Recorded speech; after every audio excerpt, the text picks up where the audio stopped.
Hi everyone. In this video, we are going to discuss the looping structures in Java. In some of our problems, we want to execute a set of statements repeatedly for a particular number of times or sometimes until a condition is satisfied. For example, if you want to add the first n natural numbers, then you have to consider or you have to take every natural number and add it with the sum of or the previous sum of natural numbers repeatedly for n times. So the first natural number is 1 and for example the last natural number is 100. So 1 to 100 times it has to repeat the execution of adding the natural number with the sum. Sometimes, for example, if you assume that you are finding the factorial of the given number n, then repeated multiplication of values from 1 to n or n to 1 is required. Sometimes, if you are finding or checking whether the given number is a prime number or not. So, for example, if you want to check whether the number to be checked is n, then you want to divide that number n by the divisors 1 till that number. So repeated division of that value n by the divisors is required. And for example, Armstrong number calculation. Suppose if you want to find whether the given number is an Armstrong number or not, you want to repeatedly extract the digit from the number and cube it and add it. So in many of our cases, we want to repeat a set of instructions to be executed for a fixed number of times and sometimes until a condition is satisfied. To implement this repetition behavior or repetitive execution of the statements, we can use the looping structures in Java. There are three looping structures in Java: for, while, and do while. So these are the three looping structures in Java. Let us start discussing one by one. Let us start with for loop or for looping structure. So for looping structure is used when the number of times of instructions to be executed, normally it is called as iterations. Okay. So the number of iterations to be executed, is known in prior. Suppose if the number of iterations or the number of times the instruction to be executed is known in prior, then you can use for loop. For example, as we discussed, if you want to find the factorial of a particular number, then the number of times this multiplication operation to be repeated is equal to the number for which the factorial is calculated, from 1 till the number for which the factorial is calculated. So this is the place, this is the kind of place where you can use the for loops. For loop is having a proper syntax. For loop starts with a for keyword, after that an initialization process, after that a condition, then an updation. So what is an initialization?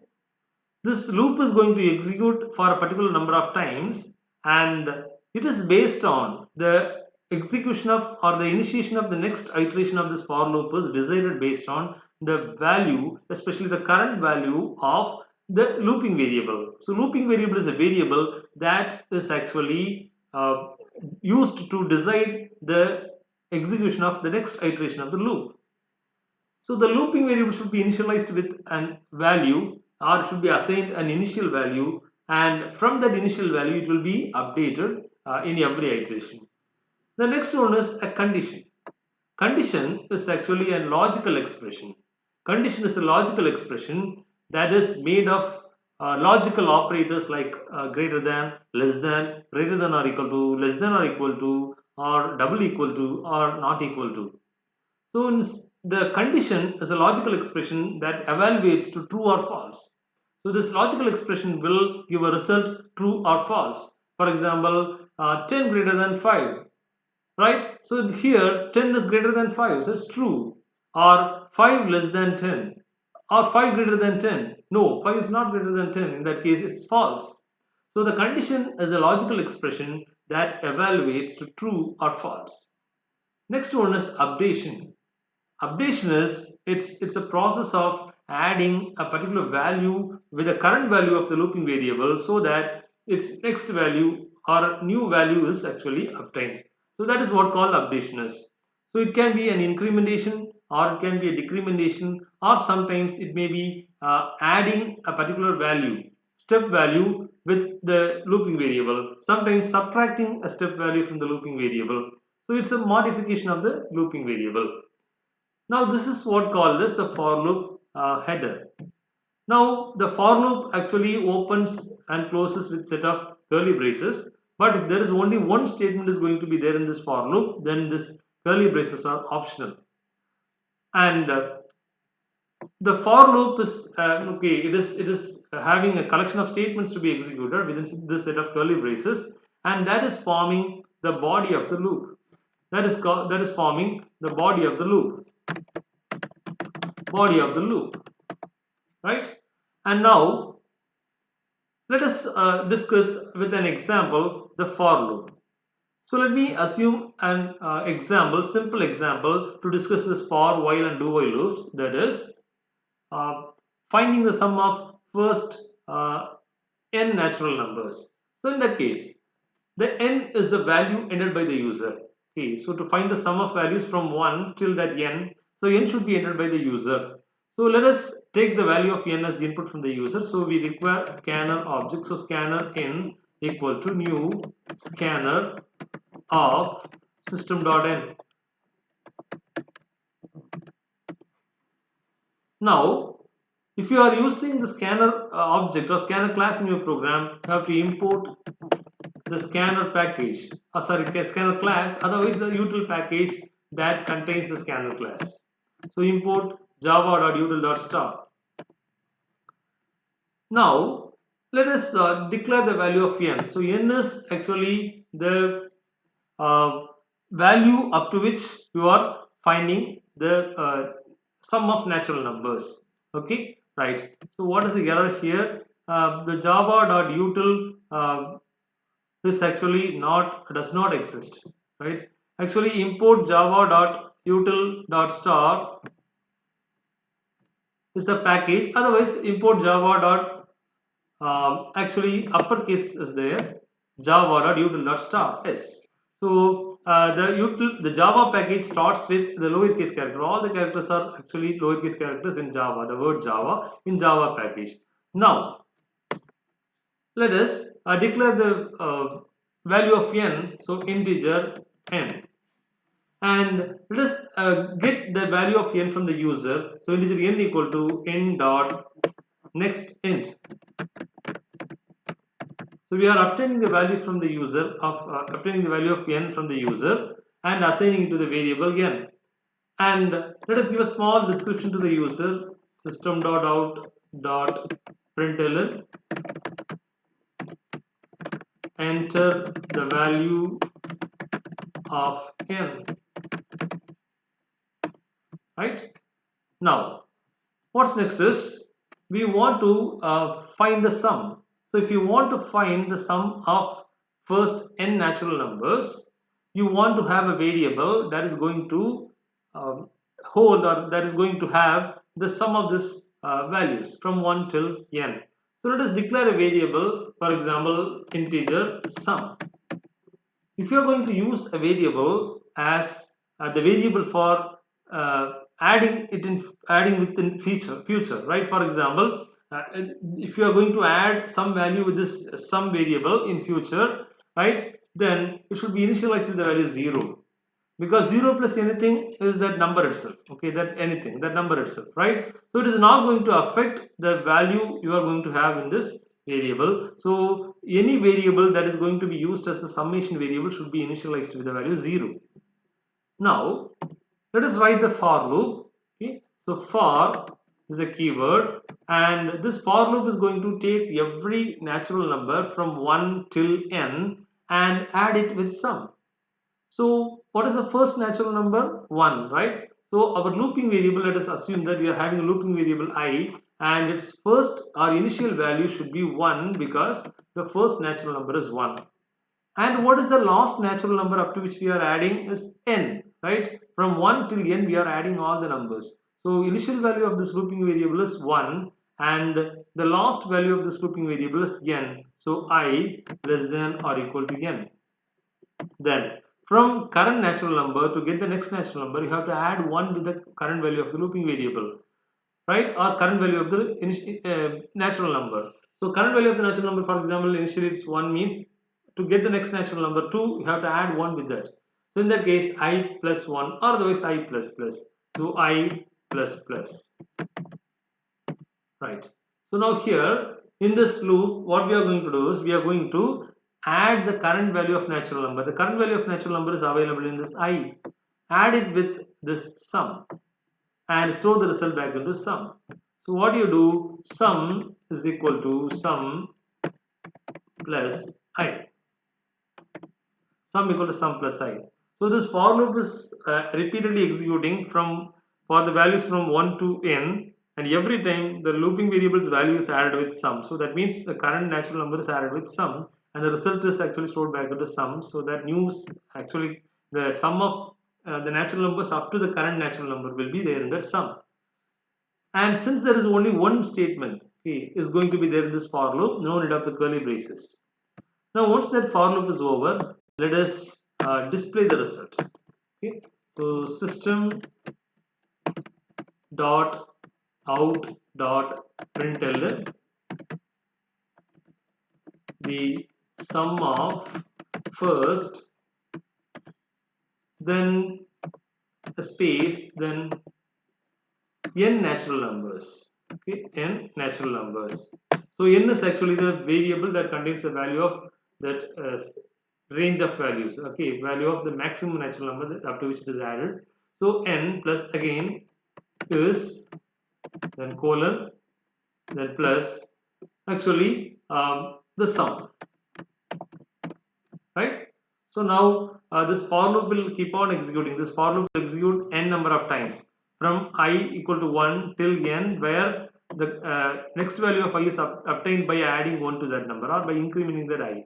Okay, so n number of times this for loop will execute. Now this I is not declared, so let us declare this I. Okay. Now let us run this program. Before that, let us compile it. No syntax error, and let us run the program.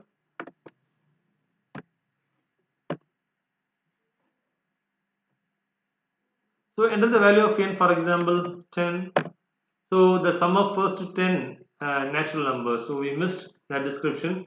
For sum of first 10 natural numbers is actually 55. So sum of first 10, okay, natural numbers is, right. So let us compile it again and run it, and let us give one more value.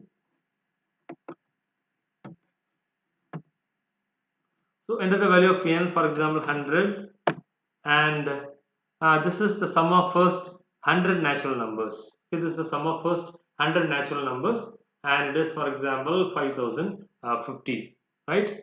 So here this for loop is working n number of times. This for loop is working n number of times. Let us discuss the next looping structure. For example, while loop.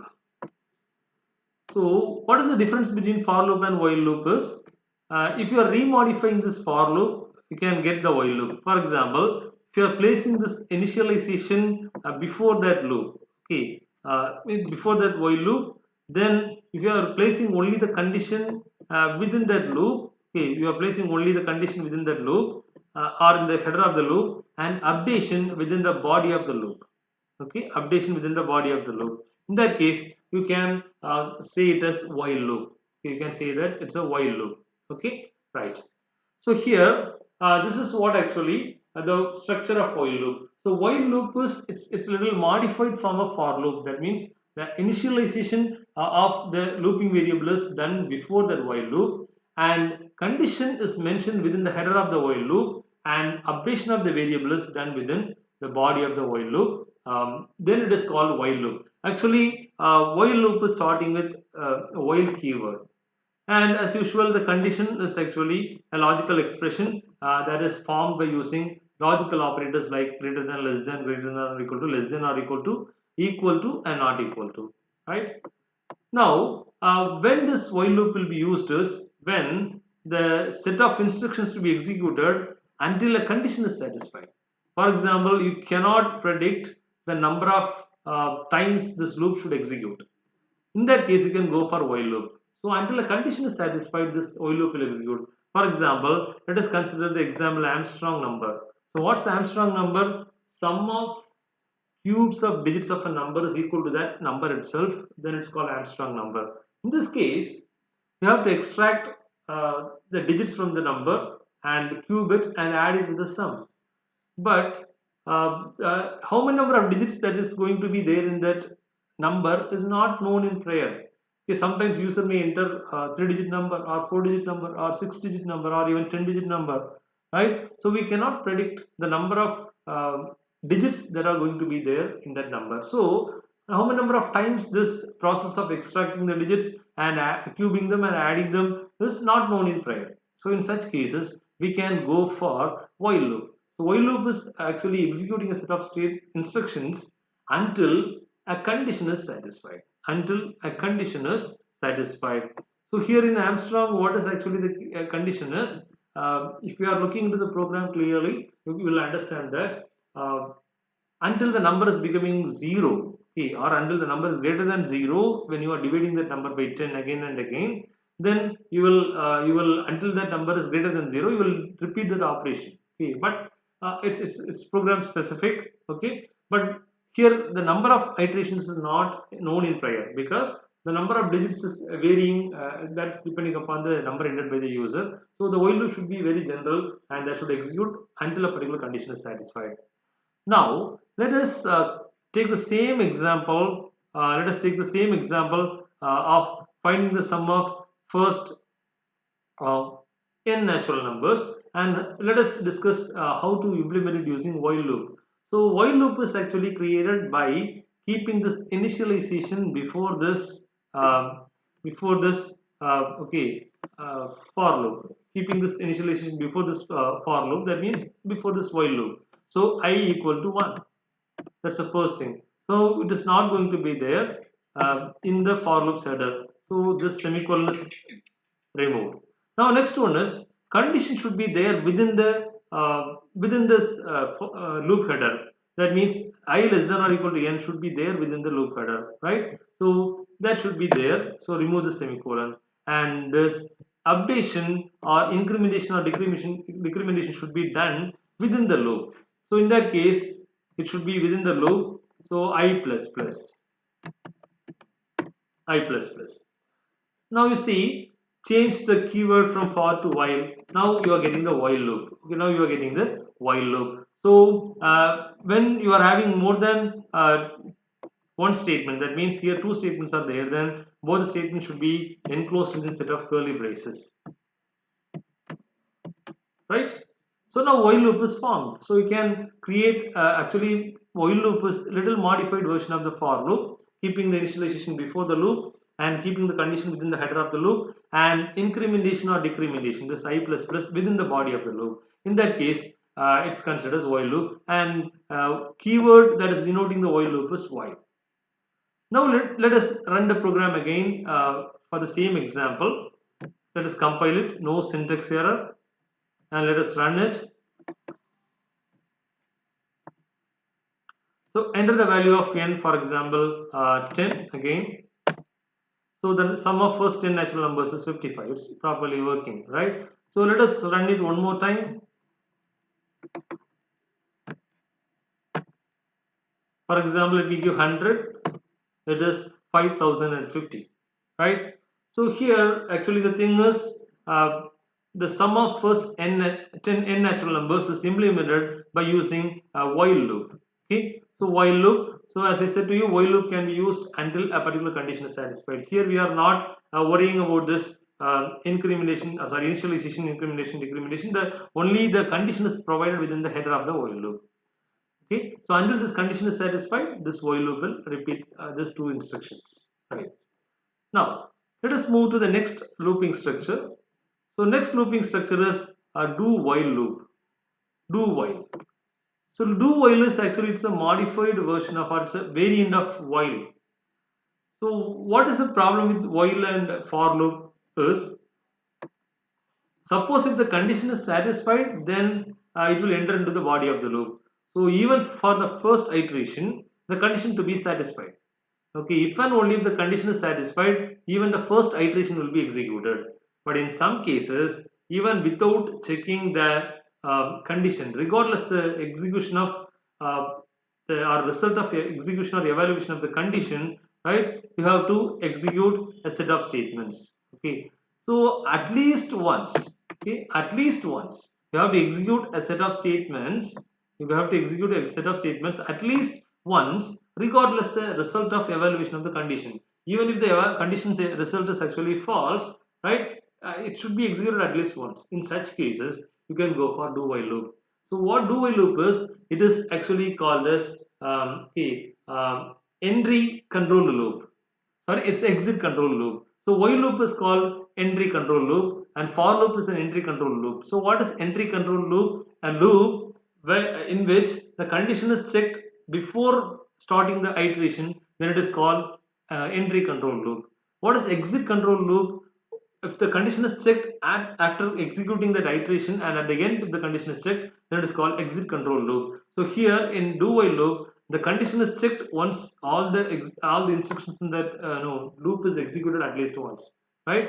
So that it is called exit control loop. So before exiting the current iteration of the loop, the condition is checked. So that's why it's called exit control loop, right? Now the while again is there at the end, and the condition is provided, and it ends with a semicolon. It ends with a semicolon. Now the behavior of do while loop is, it will not check for the condition at the beginning. It will execute the condition at least, it will execute the set of instructions at least once. After that, for the second iteration, before initiating the second iteration, condition will be checked.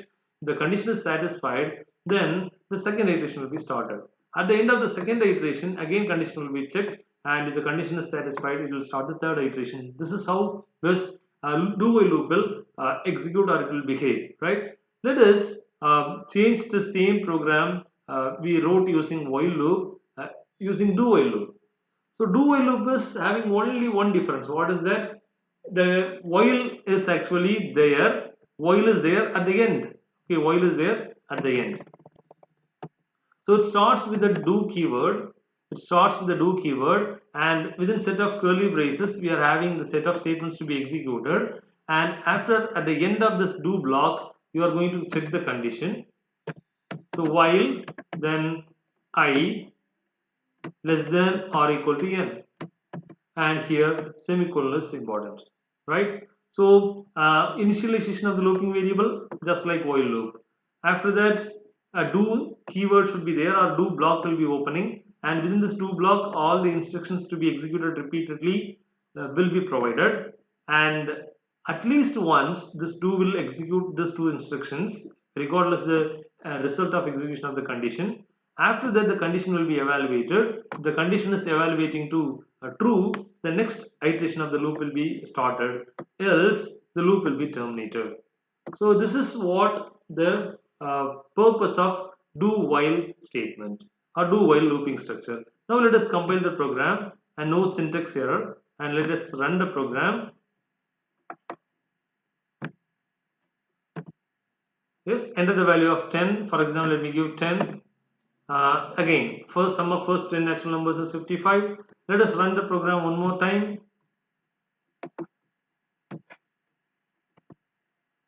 Let me give, for example, 200, just for a change.